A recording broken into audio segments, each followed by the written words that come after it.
Okay, welcome back to our program here on Inside Bicol. And my guest for tonight is Commodore Dante Jimenez, who is also the founding chairman and president of the VACC. We all know that in one time Dante, was critic about the judiciary, and we'd like to ask him now, after the impeachment proceedings that had happened here in the country, as how does he assess now the present judiciary system that we have here in the country? Dante, a lot of people knows that you were very much involved doon sa impeachment proceedings, no? And we all know na nagkaroon na ng pagpapalit dyan sa judiciary. We now have a new Chief Justice, Supreme Court. No? So, ano assessment ko? Had there been any major changes? Ano bang mga naobserbahan mo sa judiciary natin? Yes, first of all, there was a very good impact on the impeachment of then Chief Justice Renato Corona. But the problem is the system of the delivery of the justice to our people. Has there been some changes? Nagkaroon ba ng impact as far as wala na bang corruption sa judiciary? Mabilis na ba ang delivery ng paghahatol ng mga sentencing, promulgation ng mga cases? The answer is no. Same pa rin. Even meron na tayong bagong Chief Justice. Because I don't know if the new Chief Justice, si Sereno, has instituted some reforms in the area of fast-tracking all cases in courts. So kasi sa amin, sa VACC, sa Volunteers Against Crime and Corruption, we notice, lalo nga bumagal eh. Lalo dumami yung mga rights ng mga accused. Lalo pong nilang napapatagal. Marami the same gimmicks pa rin of delaying tactics ng mga defense counsels. Kaya that's why I would like to refresh tayo doon sa Visconde Massacre case. Tinan mo nangyari sa Visconde Massacre case. Yung Supreme Court natin, naging trier of facts. Kaya nga, di ba, ako'y binigyan ng penalty doon for cursing daw these justices of the Supreme Court. At binigyan ako ng fine. Ibig sabihin, kaya ako nagalit doon because nakita ko, hindi nila ginawa yung trabaho nilang dapat na gawin. They are just there to interpret laws. At hindi dapat sila yung maging trier ng facts. Ang mga magta-try ng kaso, the RTC judge, municipal judge, this Court of Appeals. Yan. Pero sila hindi. Kaya nga that's why sa ngayon, hilo pa rin ang Supreme Court. Hindi ko pa rin maintindihan bakit gano'n. Pabago-bago ng desisyon. Ang daming cases po, situations, na pirmahan na ng Chief Justice, binabago pa. Marami po yan. So, but generally, there's no change as far as the delivery of justice to our victims, lalo na heinous crimes, mga murder, rape with homicide, mga robbery, because of the dami natin mga kaso ngayon, victims ng mga riding in tandem. Ang dami ngayon, I tell you. So, as far as yung gaano kabilis ang pagdidelivery ng justice, wala po. Well, pero ang sabi naman nila is one thing good that has happened is that yung mga justices natin has now really submitted yung complied with the requirements of the statements of assets and liabilities. And then sabi nga nila dyan sa website ng Supreme Court, they now have also put there yung expenses, yung about as far as the budget. So some people say that these are good developments na nangyari. I just don't know kung even at the lower level this has been also been made. Actually, dapat gano'n naman ang ginagawa.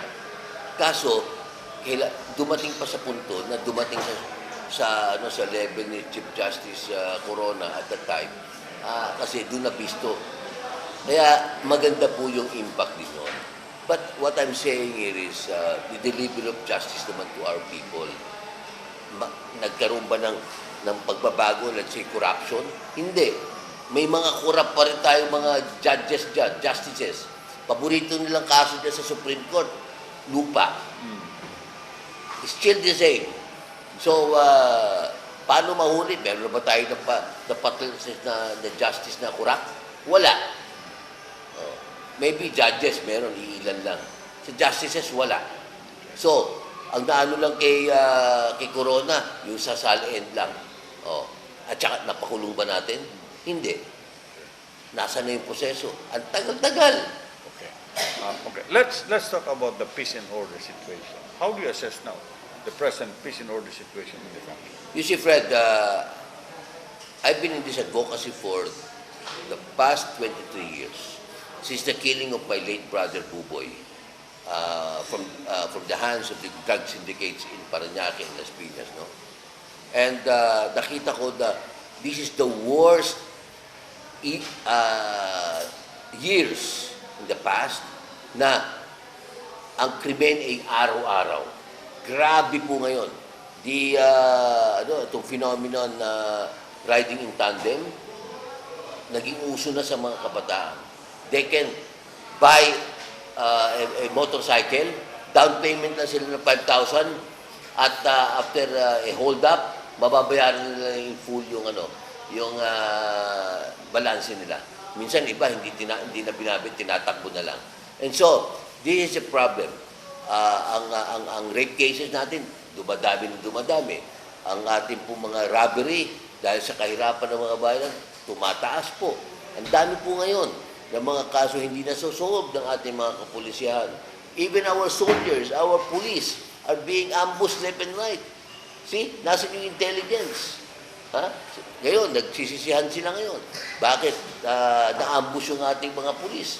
Bakit pinatay ng Abu Sayyaf yung mga ating mga sundalo?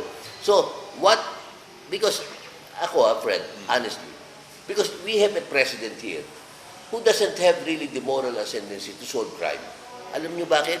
Hindi nga niya identify yung mastermind sa pagkamatay ng tatay niya eh. Even his mother, the late Cory Aquino, I'm sorry. Hindi, naging presidente yan because of the killing of Ninoy. The Filipino people want justice for Ninoy. Sino ang pinakulong? Ordinaryong sundalo. Nasaan yung mastermind? Hindi na makikilos yung mga assassins dyan kung walang mastermind. Tama, Fred? Pero have they ever identified the masterminds of the killing of Ninoy? We have produced 2 Aquino presidents, but none of them have really taken the real serious initiative to identify the man. Kaya to karma. Kaya tayo nadadamay dito sa kalokohan ng mga Aquinos. I'm sorry. Pero yan po ang totoo. Kaya hindi ako pwedeng sumama sa isang presidente na even ang pagkapatay ng tatay niya, hindi niya nabibigyan ng solusyon. Okay. Now, you are very much active dyan sa VACC. Siguro a lot of the Bicolanos would like to hear. Ano ba yung latest tungkol doon kay Ruby case who comes from Bao, no? Ang roots niya, no? Yeah, I think you're referring to Ruby Rose Barameda. Right. Oh, and his father is from Bao, a retired officer of the Philippine Air Force. Ano bang latest doon? Well, first of all, ang latest doon, nag-retract yung witness, si Montero. Okay? He retracted his testimony. Sinasabi na wala raw kasalanan yung mga suspects, yung mga akusado rito, na ang mga apelido ay Jimenez din. Okay? Attorney Manuel Jimenez, yung anak niya si Terdy, at saka si Lope Jimenez. So, bakit nag-retract? Dahil sa kabulukan ng Witness Protection Program natin, yung ating pong DOJ, hindi nila pinapaganda ng gustong Witness Protection Program. Take the case of Cesar Mancao. Cesar Mancao, witness yan.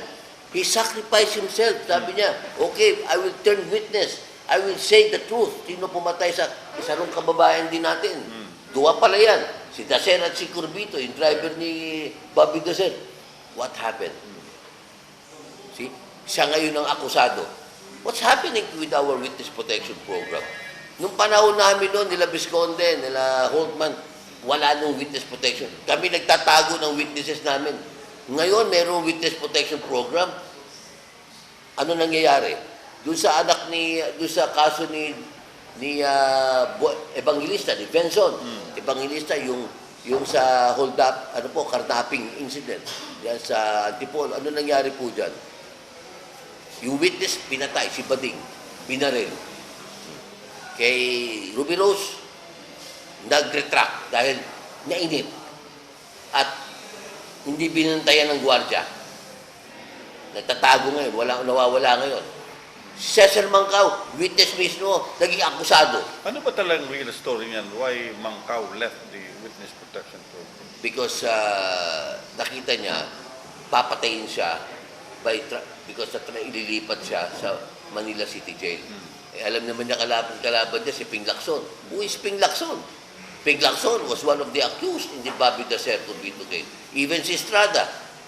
Eh, ginamitan lang nila ng mga strategy. Kawawa tuloy yung witness. I'm talking of a witness protection program that really should protect ang witnesses. Hindi. Kaya, ang nangyayari ngayon, baka yung mga biktima, itatago na lang nila ang witnesses nila. Kasi mangyayari, pag dinala mo sa witness protection program, wala na. Either patayin yan, magbago yan ng kanilang statement, or sila maging akusado. Okay, so we will again pause for a while. When we return, we'll also talk about the present educational system here in the country. Don't go away, we will be back.